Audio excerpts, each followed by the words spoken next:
The Zoho CRM admin can allow multiple users to use a single WABA number. To do so, within the admin account, click on Manage App Users from the Settings page. Here you can view the list of Zoho CRM users. Click on Add to allow the user to access WABA.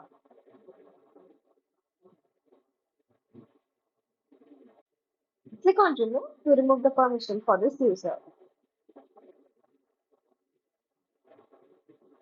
We can also add all or remove all users. The user can now easily authorize WABA using the invite sent from the admin. Within the user account, click on Other Modules and select WABA Inbox.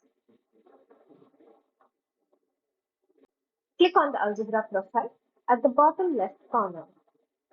Here we can view the invite sent from the admin. Click on the invite, view the invitation from the admin and accept the invite. WABA has now been authorized in the user account. Thank you for watching.